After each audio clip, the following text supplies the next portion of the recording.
MOOC topshirdim yaqinda. Yaqinda? Ha, ne chiqdi? B2 chiqdi. B2 chiqdimi? Bekzod, nechinchi sinf edingiz?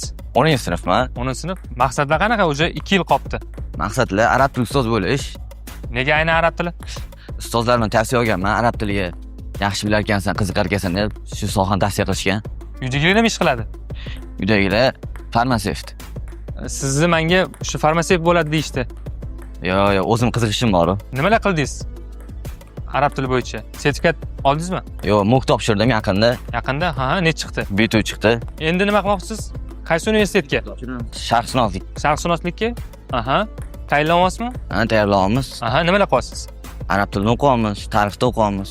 Aha. Yaqinda sertifikat olamiz tarixdan, arab tilidan. Zo'r. Sport bilan shug'ullanib turasizmi? Sport bilan futbolga o'rganman oldin. Oldin borgansiz, hozirchi? Yo'q, hozir vaqt yo'q.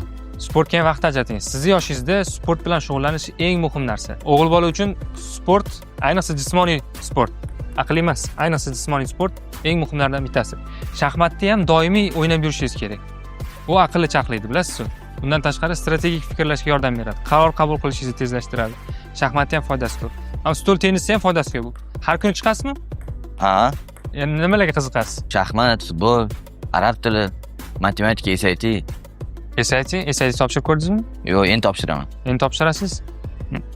Qayerda tayyorlandingiz? Shu maktabda Maktabda tayyorlandingizmi SATga? 3 yildan beri tayyorlandim. 3 yildan beri kim yordam berdi? Ustozim Sarvar ustoz. Qanaqa ekan ustozlar? Yaxshi o'rgatdimi? Qayerdan bildingiz yaxshiligini?